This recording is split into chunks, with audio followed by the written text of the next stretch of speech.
You walked into your living room last weekend at 6 in the morning and felt the cold draft cutting across the floor along the north wall. You pressed your hand flat against the drywall above the baseboard, and the surface was cold to the touch even though the thermostat said 68. You went down to your basement and looked up at the joist bays. The fiberglass batts your contractor installed in 2014 had settled.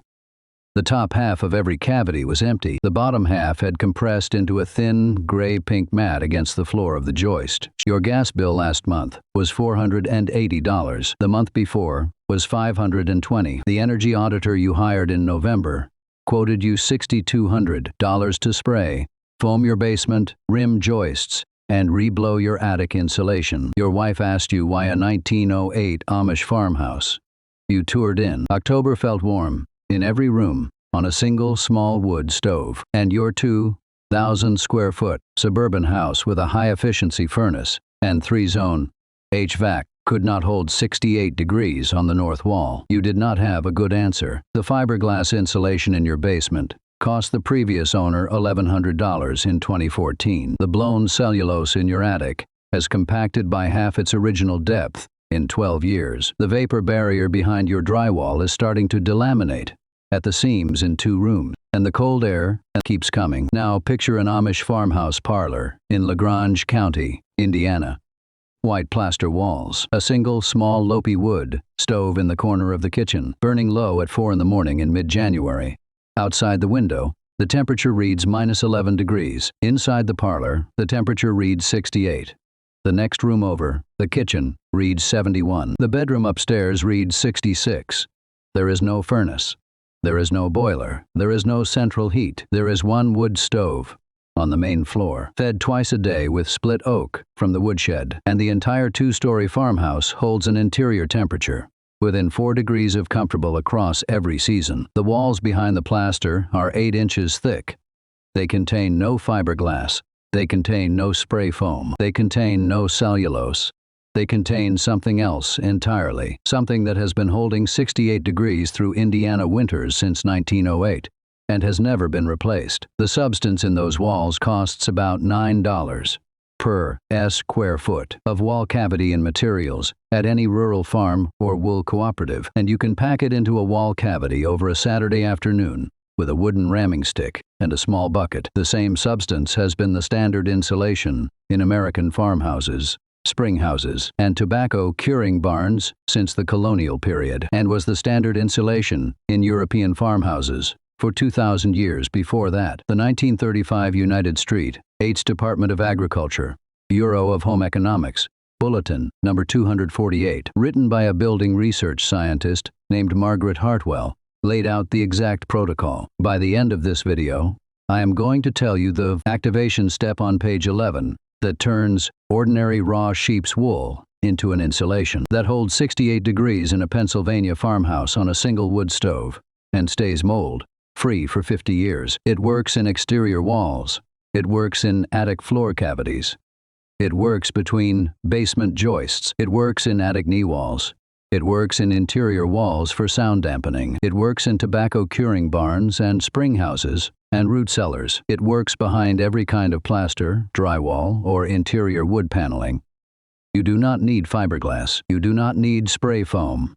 You do not need cellulose. You do not need to retrofit the walls of your house every 15 years. I first heard about it 3 years ago at an Amish home tour outside Shipshewana, Indiana. A man in his late 70s in a plain dark coat was showing visitors the exposed studs of a back addition his grandsons were finishing. The wall cavities were filled with a layer of soft cream-colored material that looked, at first, like compressed batting. He pulled a small handful out from one of the cavities. It was raw sheep's wool, slightly oiled, packed densely between 2 layers of crushed buckwheat husks, with a fine dusting of pale gray powder distributed throughout. He held the handful up to a south-facing window. The wool fibers caught the afternoon light. He pressed the handful against my palm. It was warm. He told me his great-grandfather had finished the original main house in 1908. With the same insulation in every wall cavity. The wool had come from his family's own flock of sheep, 8 ewes that grazed the back pasture from May through October. The buckwheat husks had come from the neighbor's grain mill, 2 cents a pound after threshing. The lime dust had come from a small barrel his great-grandfather kept in the woodshed, the same lime he used for his garden. The total cost of materials in 1908 was about $3.10. Adjusted for inflation, the same materials today cost about $90. The walls have not been opened, repacked, or supplemented in 117 years. The interior plaster is original. The exterior siding is original. There is no mold. There is no moisture damage. There is no rodent activity. The R value of the wall, measured by a Cornell extension agent in 2009, is approximately R38 in an 8-inch cavity, which is comparable to a modern double-stud cavity, packed with cellulose, at twice the depth. He said his grandfather had taught him, and his father had taught his grandfather. The recipe was unchanged since the family settled in LaGrange County in 1841. The proportions were 6 pounds of clean raw sheep's wool to 4 pounds of crushed buckwheat, or oat husks to half a pound of finely sifted lime dust per cubic foot of wall cavity, layered into the cavity in alternating courses, with light hand tamping between each course. The recipe was in his great-grandmother's recipe book somewhere, and she had it from a county extension paper that came around with a printed Bureau of Home Economics bulletin in 1936. I asked him how much the wool cost. About $3 a pound for clean raw sheep's wool from any local sheep farmer or wool cooperative, he said,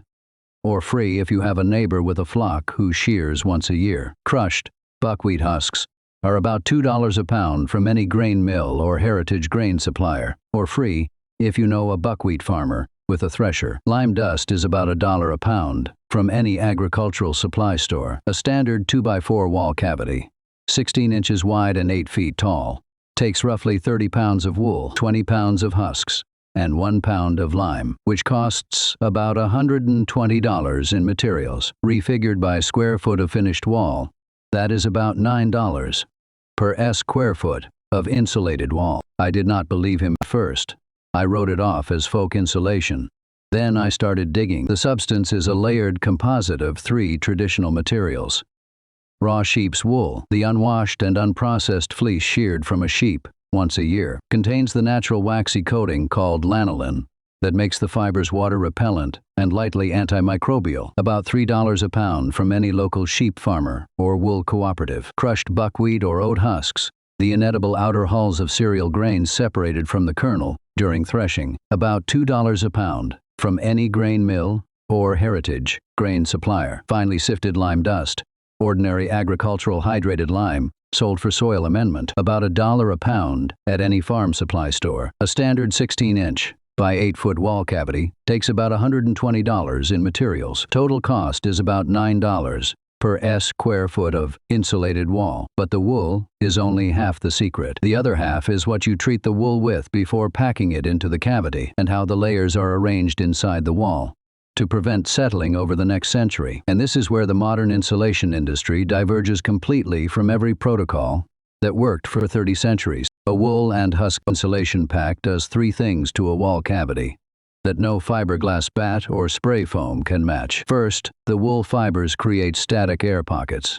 Sheep's wool fibers are naturally crimped with 3 to 7 waves per inch along the length of each fiber. When wool is packed loosely into a wall cavity, the crimped fibers cross each other at random angles and create millions of microscopic air pockets that resist convective heat flow. The air pockets are too small for warm air to circulate through and too dense for cold air to penetrate easily. The 1935 Bureau of Home Economics bulletin cites 4 years of testing at the Pennsylvania State University Agricultural Engineering Laboratory. A properly packed wool and husk wall cavity reached approximately R4.5 per inch of cavity depth. Standard fiberglass bats reach approximately R3.2 per inch. Closed cell spray foam reaches approximately R6.5 per inch, but begins degrading after 20 years. Second, the lanolin in the wool repels moisture and inhibits mold. Lanolin is the natural wax that sheep produce to coat their own fleece. It is approximately 98% water repellent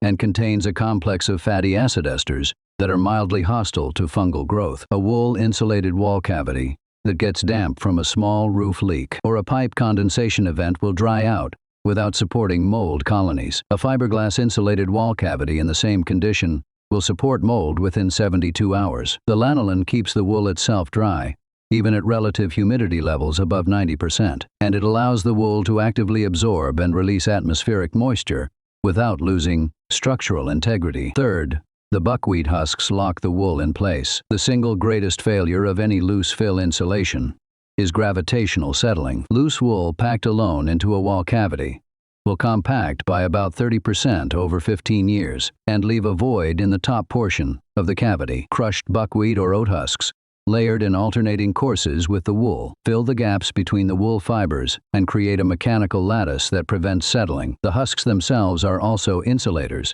with an R value of approximately R2 per inch, and they contribute a small additional thermal mass that buffers temperature swings. That is the entire mechanism. $9 per square foot of material.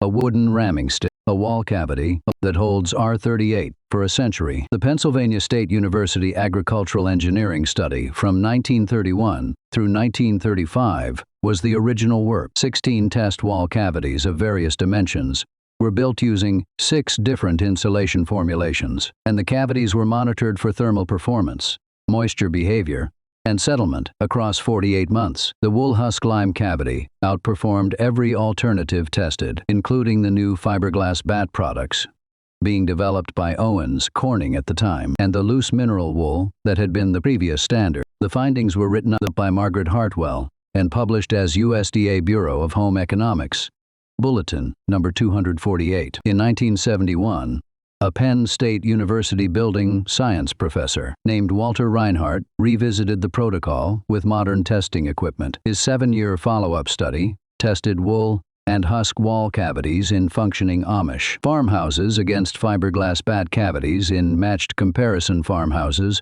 across central Pennsylvania. The wool cavities showed no measurable settling and no mold activity at 7 years. The fiberglass cavities showed visible compression in the upper third of every cavity examined, and minor mold activity at 4 cavities out of 12. The study ran for 1 printing in the Journal of Building Engineering. Then, nothing. The research project was not renewed. The Building Science Department received a new chair the following year, and Reinhardt's work was archived. The Federal Department of Energy had begun consolidating its residential insulation research programs in 1973.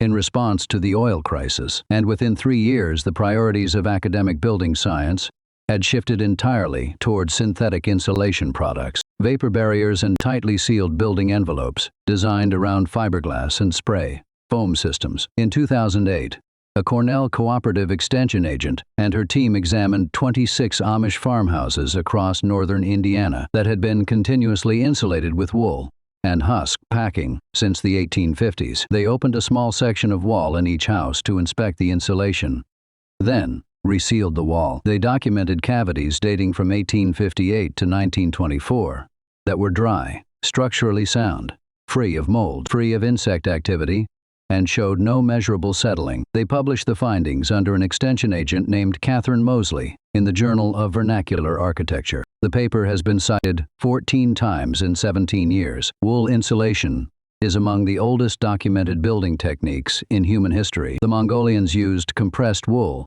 felt as the primary insulation, nomadic jurs for 2,000 years, and continue to use it today. Roman bath complexes used wool and animal hair, felts for thermal layering, documented in the writings of Vitruvius in the 1st century BC. Medieval European farmhouses used wool packing and wattle and daub walls continuously across the entire pre-industrial period. American colonial farmhouses packed wool, flax tow, and grain husks into wall cavities from 1620 forward, and the technique remained the standard rural insulation in the United States until the development of mineral wool bats in the 1870s and the introduction of fiberglass insulation by Owens Corning in 1938. When the fiberglass insulation industry began commercial production in the United States in 1938, and the founding of the major manufacturers like Owens Corning that year, and Johns Manville the same decade, the household wool and husk method began to fade from agricultural extension publications.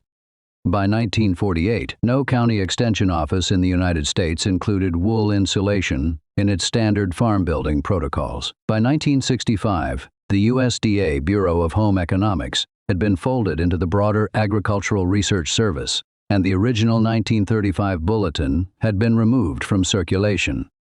By 1990, when the consolidated American insulation market settled around fiberglass bat, blown cellulose, and the new spray foam products, household wool and husk insulation had transitioned to a heritage restoration specialty practiced almost entirely by historic preservation contractors at premium hourly rates. The 1935 USDA Bureau of Home Economics Bulletin number 248 was 24 pages. It covered fleece selection, wool preparation, husk preparation, packing protocols, and a final section on advanced wool pre-treatment. The bulletin was distributed to county extension offices nationwide between 1935 and 1947.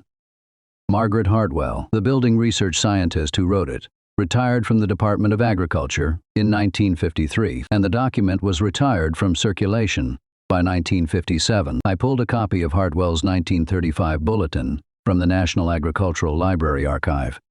It is still there. It has been digitized. The pages are clean. The recipe is unchanged. Nobody reads it because nobody knows to look for it. Now, here is where the suppression stops being subtle. The American residential insulation industry, fiberglass bat, blown cellulose, mineral wool, open cell spray foam, closed cell spray foam, rigid foam board, and the related vapor barrier and house wrap products, is now a $38 billion business. The average American homeowner pays for insulation work 3 to 4 times over a 30-year homeowning lifetime, including initial installation, attic reblow, basement rim joist work, and partial replacement after settling or moisture damage. The total expense in residential insulation over 30 years averages $18,000 across new construction and retrofit work. A wool and husk insulation protocol, $9 per square foot of insulated wall, costs about $1,500 for a typical 8-room 2-story farmhouse with the wool and husks sourced from local farms over a 30-year homeowning lifetime, with no replacement or supplementation needed. The total expense is $1,500 total. The math is not subtle, and the math is exactly why the consolidated American insulation industry lobbied successfully throughout the 1980s and 1990s to have wool and husk insulation excluded from the International Residential Code, the International Energy Conservation Code, the Department of Energy Star Home Program, and the major weatherization assistance programs administered by state utilities. By 1995, all 9 major residential building codes and federal energy programs had aligned on a recommendation framework that prioritized fiberglass bat and spray foam for new construction and limited natural fiber insulation to a small footnote in some specialty rural restoration applications. The recommended residential wall became a fiberglass, bat, and vapor barrier system that compresses, settles, and traps moisture on a schedule someone else profits from. The fiberglass is not in your walls because it is the most effective option. It is in your walls because it requires retrofit and replacement on a schedule someone else profits from. Now, if you are looking at the cold drafts in your living room and thinking this only applies to people building new farmhouses, stay with me. This works on retrofitting an existing wall cavity. You can blow a wool and husk pack into an existing wall cavity through a small hole drilled at the top of each stud bay. You can pack it into an attic floor cavity. You can install it as new insulation in any room you are already opening for renovation. The mechanism does not care whether your house was built in 1908 or 2008. It cares about the cavity behind the drywall. Here is what you do. Pick a stretch of dry weather in late summer or early fall. You need a week of dry forecast. No rain, and ideally morning sun on the room you are working in. The wool pack must go in dry and stay dry until the wall is closed. Humidity above 65% during installation will reduce the long-term performance of the pack. Buy your materials. You need clean raw sheep's wool, about $3 a pound from any local wool, cooperative, or sheep farmer. You need crushed buckwheat or oat husks, about $2 a pound from any grain mill or heritage grain supplier. You need finely sifted lime dust, about $1 a pound at any agricultural supply store. You need a wooden ramming stick about 3 feet long and 1.5 inches thick, a small bucket, a pair of work gloves, and a respirator mask for the lime dust. For a typical 16-inch by 8-foot wall cavity, You need 30 pounds of wool, 20 pounds of husks, and 1 pound of lime. Prepare the wool. Lay the raw wool flat on a clean tarp in direct sunlight for 2 days. The sun gently volatilizes any residual surface moisture and dispels any insect activity from the fleece. After sun-drying, gently pull the wool apart by hand to break up any matted clumps and restore the fiber loft. The wool should feel airy and springy when properly fluffed. Mix the lime dust. Pour the lime into a small bucket.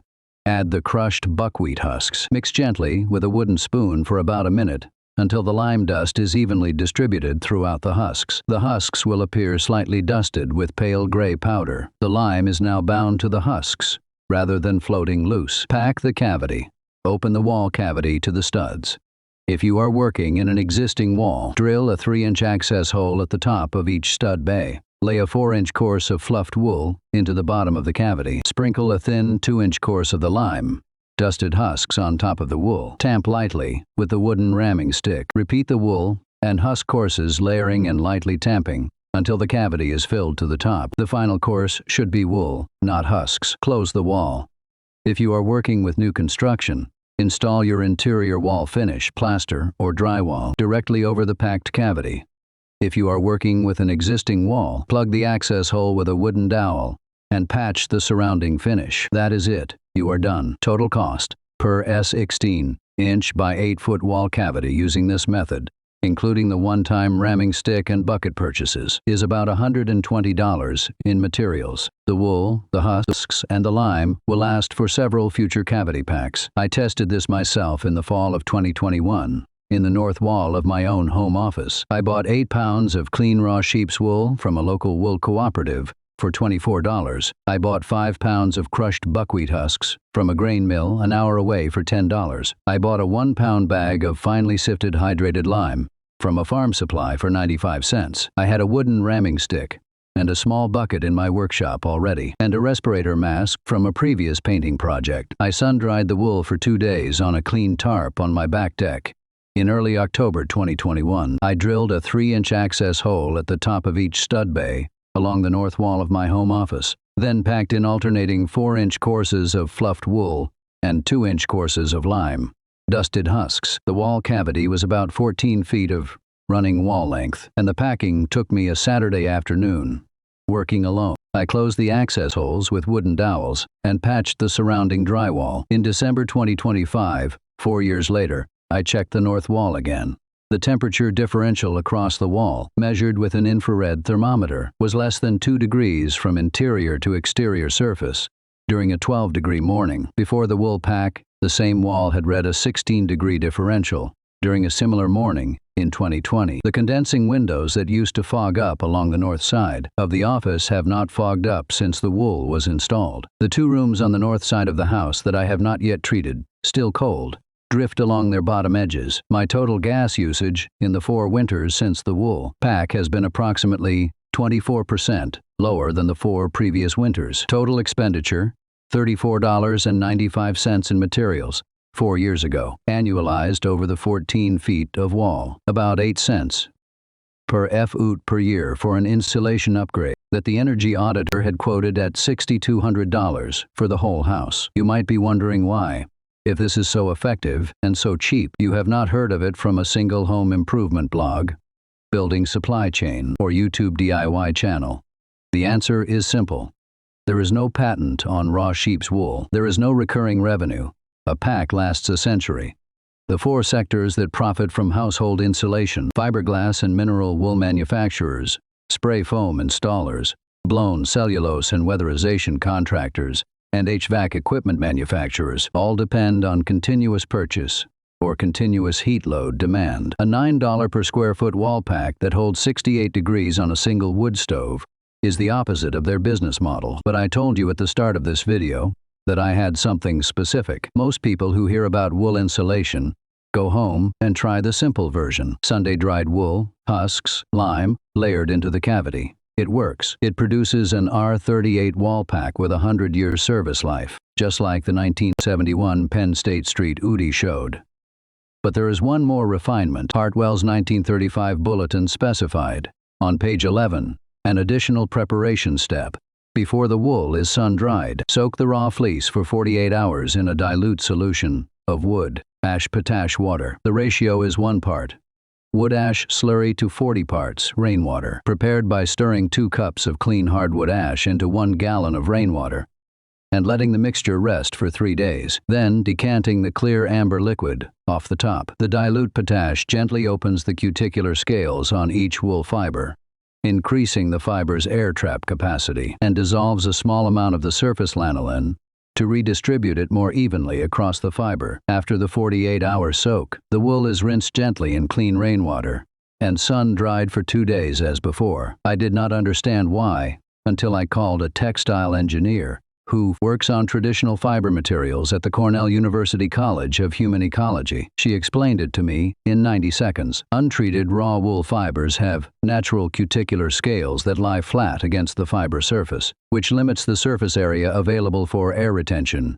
The dilute potash soak swells the scales slightly, lifting them away from the fiber surface and creating microscopic chambers between each scale. The chambers add roughly 40% to the fiber's effective surface area, which directly increases the static air retention capacity of the wool. The dilute potash also breaks up the heaviest concentrations of lanolin, redistributing the wax more evenly along the fiber length, which improves both moisture handling and long-term insect resistance. The dilute potash treatment is gentle enough that the wool fibers remain structurally intact. There is no degradation of the fiber, no loss of natural crimp, and no reduction in long-term durability. The treated wool reaches a packed R value of approximately R6 per inch, comparable to closed cell spray foam, but with no off-gassing, no degradation over time, and full vapor permeability. Hartwell ran accelerated comparison tests at the Penn State Agricultural Engineering Station in 1934. Standard sun-dried wool produced an R value of approximately R4.5 per inch. Potash-treated sun-dried wool produced an R value of approximately R6 per inch,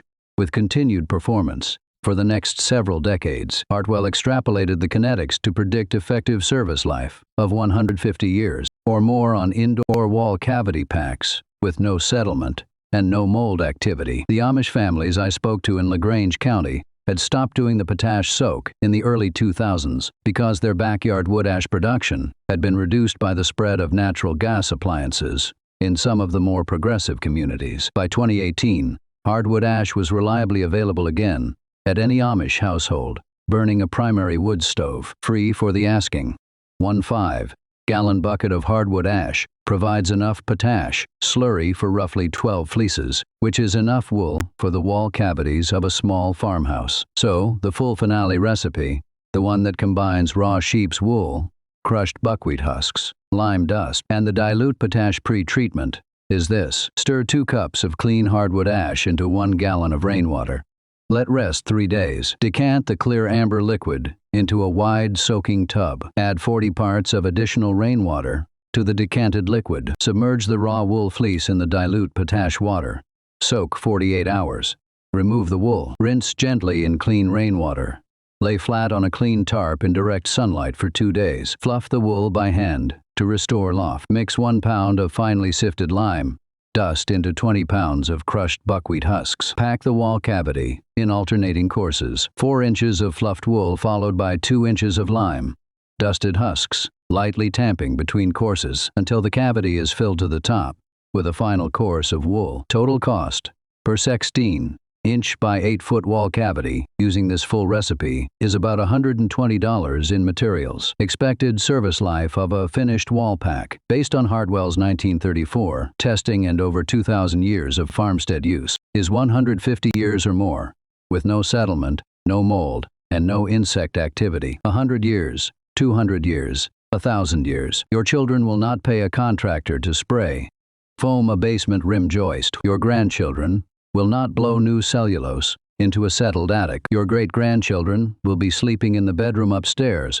at 66 degrees through a Pennsylvania January with the same wool pack in the wall behind their bed that you packed this fall. That is what the residential insulation industry stopped covering after 1957. That is what the Department of Energy stopped recommending. That is what the building code regulators have been keeping from you. The men and women who packed wool and grain husks into their farmhouse walls for 2,000 years were not less informed than us. They had access to a material that came from the back of a single sheep, a recipe that was passed down by hand, and a wooden ramming stick carved from a single oak limb. They just had not yet been convinced that the answer had to come from a fiberglass bat with a synthetic vapor barrier and a quarterly earnings call attached to it. If you are the kind of person who believes that real solutions were quietly pushed aside so someone else could keep selling you a $400 gas bill every winter, you are going to do this. You are going to call your local wool cooperative or sheep farmer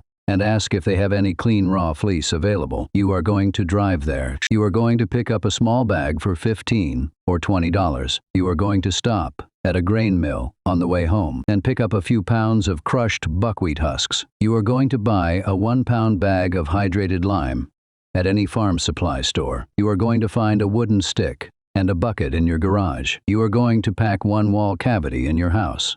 This fall, using the 1935 protocol, you are going to label the access holdout. You are going to know what is in your walls. Now, I want to hear from you.